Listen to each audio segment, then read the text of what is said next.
Well, good evening. Good evening, everybody. So good to see everybody. This is Cutler here in the Let's Talk the Cutler broadcast, the Let's Talk the Cutler program. And I'm glad to see you all. Thank you so much for joining me this evening. It is Tuesday, January 26, 2021. And I am only here, you all know, for 1,800 seconds. I try to make sure that every minute is meaningful, every moment matters, every second is significant. And I'm thankful for whatever space you allow me to share with you, whether it's your living room, your dining room, your kitchen, your car porch, or the front porch, the back porch, or wherever you allow me to share, wherever you come on with me. I'm thankful for that. I want you all to do me a favor. Go ahead, as you're coming in the room, why don't you do me a favor? Go ahead and do a thumbs up on the conversation. It says to YouTube, you kind of like what we talk about. It says to me, you are encouraged by what we have to say. Of course, you all know that we are reading and we're chatting from this book right here, Billboards to Better, 366 Daily Sources of Motivation and Inspiration Along the Highway of Life. If this is your first time, please know that you can run over to Amazon and grab this book, or you can go over to my website, www.gbcutler.com, and get it. It's my seventh book, but it is the basis for our conversation. If you don't have it, still join the conversation. Come on over in the chat room, chat with me, and let me see who our LTTC VIPs are going to be this evening. Of course, you all know I try not to waste your time, but what we do every Tuesday is we read a quote from Sunday, Monday, and Tuesday. We'll chat about that. And then on Thursdays, we will read the quote for Wednesday, Thursday, and Friday. The quote for Saturday is all day your way. Whatever you do with the quote, it's up to you. You can use it as a conversation starter. You can use it as a source of meditation. It's all up to you. But I'm thankful for those of you who have been joining me, those of you who have been consistently following me and encouraging me. Thank you all so very much. In just a moment, again, I'll shout out our LTTC VIPs for the evening. Meanwhile, I want to go ahead and get started by doing something that I don't typically do. I want to get started by reading a poem. That's a very short poem. I end the sessions by reading a poem. But I want to get started with a very short poem. And that poem says, change the pace and keep dancing. Change the pace and keep dancing. And it can be found in my second book titled Thoughts Keep Flowing. That's my second book, Thoughts Keep Flowing. But I want to read this one. Change the pace and keep dancing, because sometimes life just seems to be taking us so fast, so quickly, and you want to slow down. And then sometimes it seems to be going so slow and you want things to speed up. But whatever is going on, whenever you change the pace, whether you want to slow down or speed up, don't stop dancing. Don't stop celebrating the moment, no matter how slow or how fast it may seem. Don't stop celebrating the moment. And that's what this poem really is all about, you all. So let me just read this one to you. Change the pace and keep dancing. The leaves keep falling. The rivers keep flowing. The thoughts keep going. The pace changes. Change the station, rearrange the situation. I changed my mind, and the dance resumes.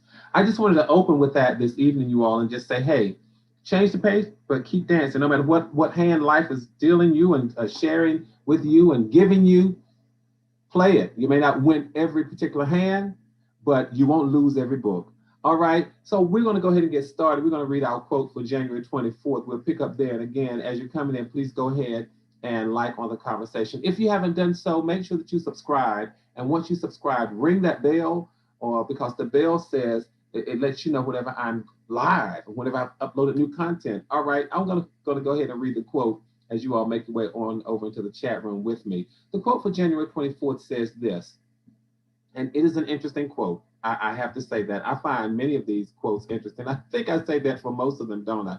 But this quote says, I don't worry about not knowing the plan of God as long as I know the God of the plan. I don't worry about not knowing the plan of God as long as I know the God of the plan.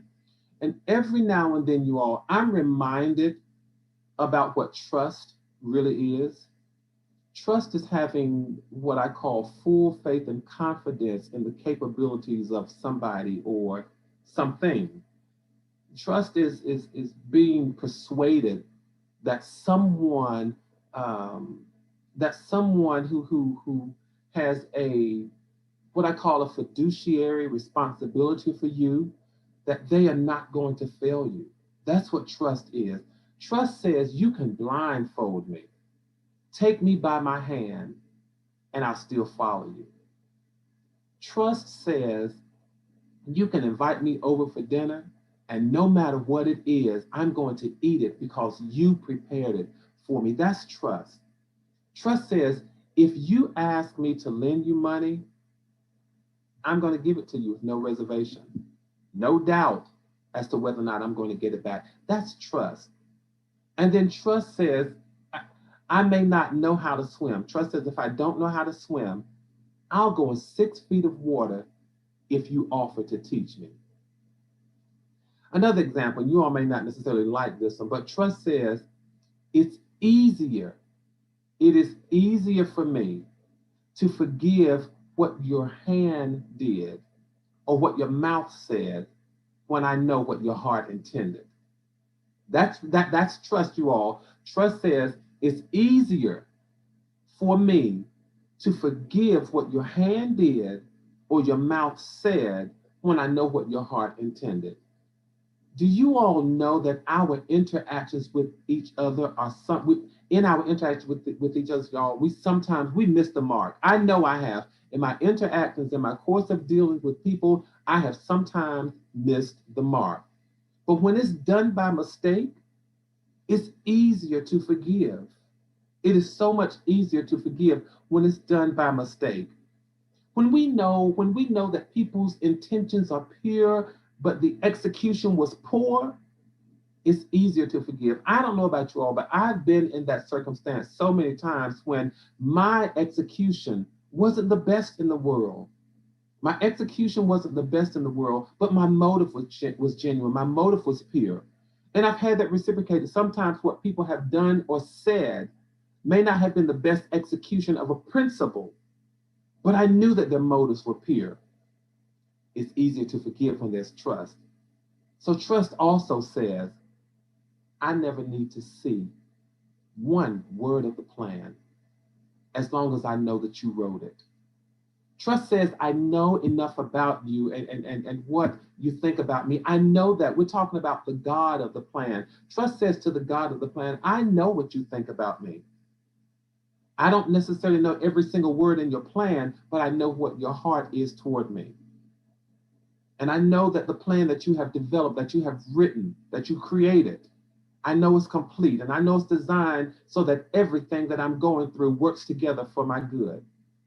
Some of us, you all, we sometimes worry about things that we have no control over. So I just want to encourage us this evening not to worry. Don't lose your patience by worrying. Don't lose your stamina from worrying. Don't lose your hope while worrying. And don't lose your joy because of worrying. There are some things that we have no control over. I said to a friend of mine who buried her son today, nothing at this point is going to bring him back. No tears, no screams of agony, no prayers. And I reminded her that just because you accept God's will, that doesn't mean you can't be disappointed with his decision. So you can be disappointed with his decision, but you still must accept his will because there's some things that you just cannot change. In life, you all, we don't need to know all of the answers. I certainly don't. And I used to pride myself on being resourceful and finding out and getting the answers. But what I've discovered is that there are times when looking for the answers will wear you down more than the thing that you're looking for the answer for. Some of us spend countless precious moments looking. I'm talking about don't worry about not knowing the plan. Some of us will spend countless precious moments looking for the answers to things that really don't matter. So my encouragement and my admonition for us this evening is to learn how to run to, lean on, and trust in a source that is higher than we are. One of my favorite Psalms, I believe, is Psalm 61. It summarizes the relationship of one who doesn't have to worry. It summarizes the relationship of trust. like this: when my heart is overwhelmed, lead me to a rock that is higher than I. I just want you all to be encouraged by January 24th's entry. It says, I don't worry about not knowing the plan of God as long as I know the God of the plan. I hope you're so encouraged by that. That is our quote for January 24th. And again, it's found right here in this book, Billboards to Better, 366 Daily Sources of Motivation and Inspiration Along the Highway of Life. All right, I'm going to go on because, again, I have to make every second significant. And I want to make every minute matter. All right, I want to go into January 25th. I'll quote for January 25th. And it says this: it's nice to be in their corner, but it's better to be their corner. It's nice to be in their corner, but it's better to be their corner. You all know, you've probably heard, like I have, that, I'm glad I just had somebody stand in the corner with me. I'm glad I had somebody in the corner with me. Or, hey, I'm going to be there for you. I'm going to be right there in the corner with you. And as I reviewed this quote, and as I remember the backstory as I was writing this quote, you all, this is just a reminder. And it's a very gentle reminder that sometimes people need a little more than we give. Sometimes people need a little more than we give. And this was a really hard lesson for me, if I may be honest. This was a hard lesson for me because there were times when I would give. It made me feel good to give. I didn't have a whole lot when I was growing up. So to be able to give made me feel good. But what made me feel really good was one day when I didn't have a whole lot to give, and the individual said to me, that's exactly what I needed. No more and no less. And that is the backdrop for this quote. It's nice to be in their corner, but it's better to be their corner. In that moment of giving, because what I discovered, what I was doing, I was being in their corner. And I was giving because I enjoyed giving.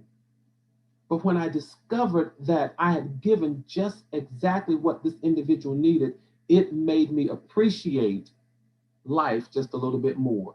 It made me appreciate what it meant to not just be in the corner, but to be the corner. So I realized that in life, there are many times when we can be in a situation, in a circumstance, in a predicament with people. But how much better is it for us not to just be there with them, but to be there for them? Because when you are there for them, it means that you are there to help meet a need. It's one thing to be in chaos and in the mess with a person, but when you can be there for them, to be the answer and to be the solution to what they need, you feel a greater purpose, you all, and you amass a larger value in their lives when you become the answer to their prayers, when you become the solution, at least when God, through his grace, allowed you to become the answer and allowed you to become the solution. You see, I don't want to be in the corner with, and I don't always need people who are in the corner with me, because we could both be in the corner, sitting or waddling in the mud in the corner. But there are times when I need you to be the corner. And this is almost, if you want to say this chat, this particular segment of our chat is almost like the parable of the corner. Sometimes, you all, it is the corner that has a specific purpose for holding me up.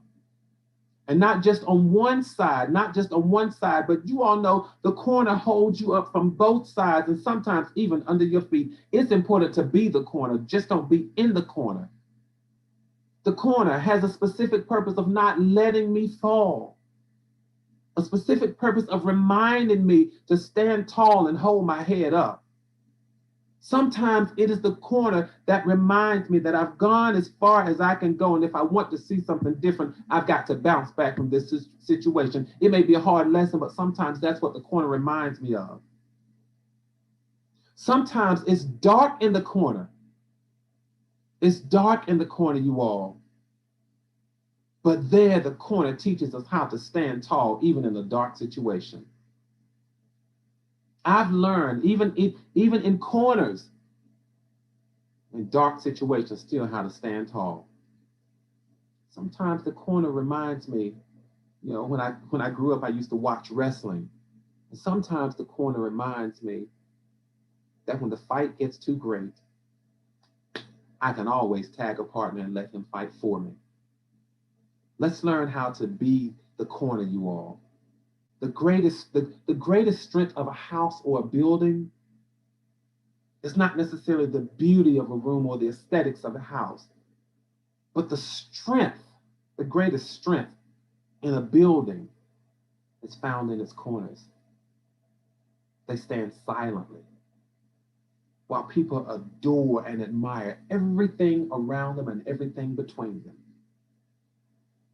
Corners don't make a lot of noise, but they carry the most weight.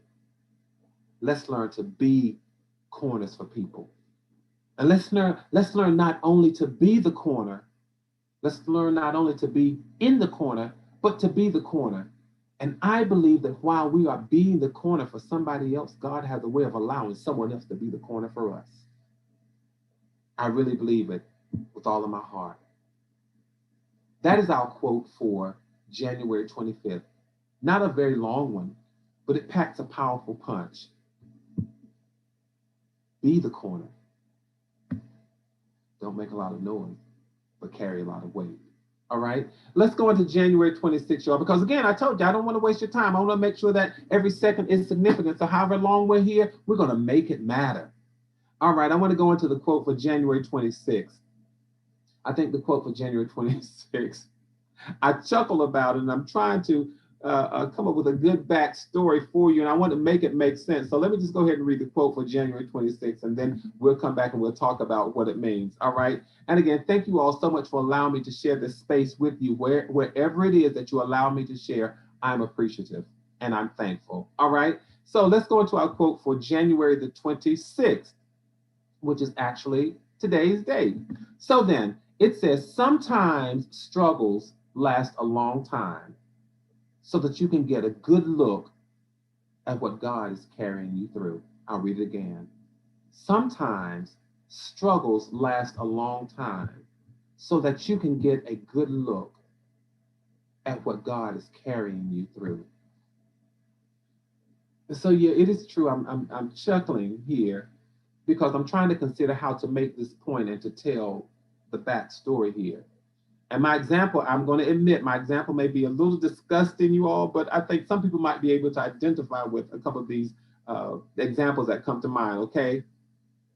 I had a relative, God rest his soul, I had a relative who had asthma and upper respiratory issues. And I remember that sometimes she would have what we considered, my country sayings come out, she had what we would consider a coughing spell. And she would say that she heard this rattling in her chest. She would say she heard this rattling in her chest. So she would sometimes cough and she would spit the mucus in a tissue if one were readily available. And if not, she would spit it in her hands. Now, I know that sounds disgusting. Even as a child, to me, that sounded disgusting and it looked disgusting. And she would look through the mucus as if she were looking through a microscope. And I thought that was one of the most disgusting things that I had ever seen. But I later discovered that what she wanted to see is this matter that had caused her so much discomfort. She wanted to see if she could detect exactly and precisely what it was that was causing her this discomfort in her lungs. And again, yes, I found it disgusting, but you all, how many times, if I may give another example, how many times have we had a cold or the flu or a sinus infection? And perhaps we found ourselves blowing our nose and looking in the tissue because we wanted to know what caused our discomfort. What did it look like? What did it feel like? What was this thing that caused our discomfort?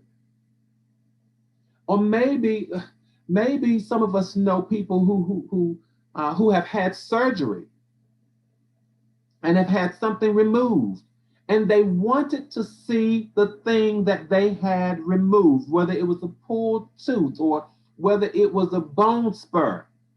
And years ago, I remember I had a bone spur removed from one of my shoulders, and I wanted to see the spur But the doctor told me that health regulations at the time wouldn't allow him to retain it so that I could see it, and they had to dispose of it properly. But I wanted to see it. I wanted to see this thing that had caused me this discomfort. I'm trying to go somewhere with this one, you all. And it's interesting about wanting to see what causes us harm and what causes us discomfort. That's really an interesting concept. I suspect that it's like wanting to know your enemy and being able to study his plan and his tactics and his strategies and his maneuvers so that when you confront him or it or her again, then you're very aware of what it takes to win. So it's like studying the enemy, and not studying the enemy so you can admire the enemy, but so that you can develop a strategy. And I'm telling you all, I must admit that I do enjoy knowing how to win. I enjoy knowing the strategies and the tactical maneuvers and all of those things that lead me to a good win. But from time to time, I enjoy winning even when I don't have to step in the ring and fight. You know, just as an example, I have my oldest brother used to enjoy fighting, used to enjoy fighting. And I remember this one instance, you all, I remember this one instance when he beat this boy up because the boy threatened to attack me with a knife. And I'm going to tell you all this. I was young, but I must admit, I gloated, especially when I looked and saw the guy on the ground, the one who threatened to pull the knife out of me. I gloated because my big brother had beat him up. Well, you all, it's kind of, not exactly, but it's kind of sort of the same way when God fights for us. I'm convinced, you all, that there are times when he allows us to go through so many things that so that we can get a good look at the enemy when the enemy is defeated. I'm telling you, I believe that. And he will let us become so familiar with the process, with the enemy, with the situation, with that thing that he conquered on our behalf, so that we are sure, so that we are certain, so that we are persuaded that only God can do this. So you all, please be encouraged. Do whatever it takes to encourage yourself in this on this day, January 26th, whatever life is holding for you, be encouraged. Whether it's good, bad, or indifferent, be encouraged, you all. Go through, endure, survive, maintain, sustain, overcome, conquer, emerge. Hold on.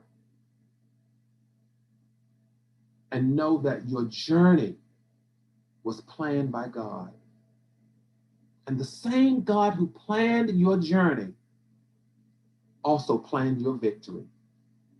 So whatever you're going through, look at it as another potential notch in your belt. I've learned, you all, not to look at things and complain so much about them. But instead, you want to know how I see them? I see them as a future testimony of victory. Some of the things that I go through, I don't necessarily enjoy, and I will admit that they are just part of what I've got to endure. But I go ahead and endure and maintain and sustain and emerge, and all of those things that I suggested that you do, I do all of that. And I'm encouraged because while I'm going through, life has taught me, and I had to get to the point where I had to realize that, Cutler, what you're going through,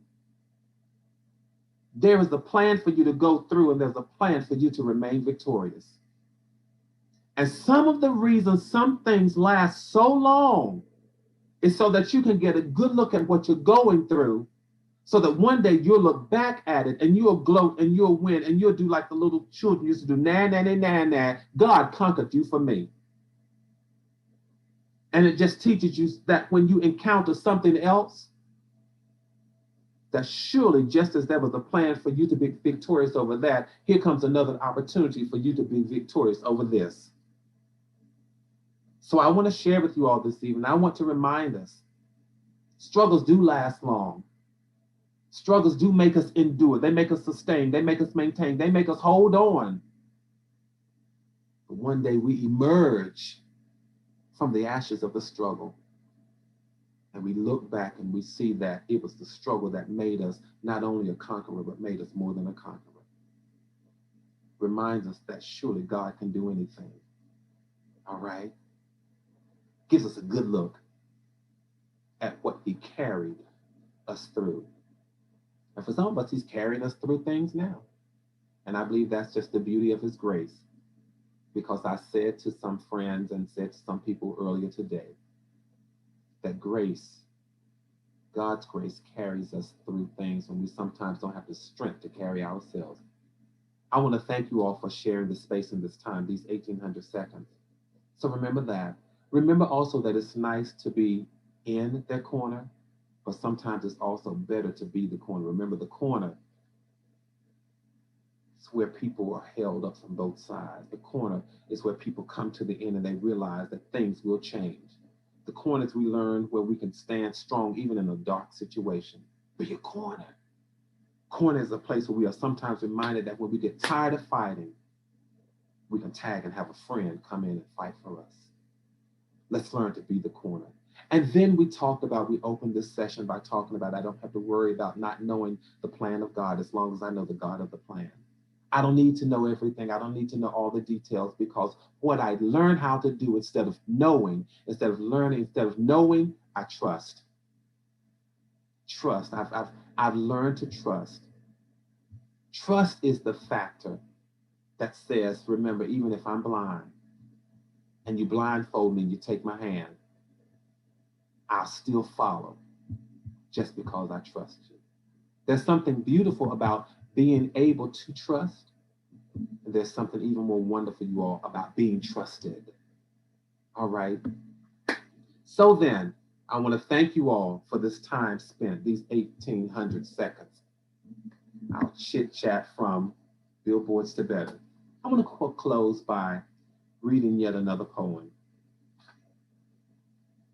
The name of it is Juxtaposed with Irony, because sometimes we see so many different things in life, and when it looks like we're losing, we really are winning. When it looks like we are suffering defeat, we really are more than conquerors. So I want to share this with you, juxtaposed with irony.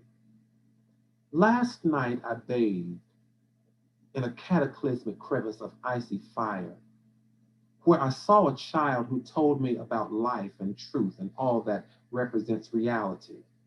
In his eyes, I saw pain and fear, desperation and despair, helplessness and terror, regret and resentment. A mere shadow of mortality, made complete by the colors of jazz. I heard his heart pound out of the bass line. I heard his heart pound out the bass line of a throbbing reality. His stomach growled to the chords of a nauseated, never-ending, unyielding downward spiral of negativity. He rocked back and forth in the bosom of confusion and calamity. A debilitating hammock of resolve woven by threads of enchantment.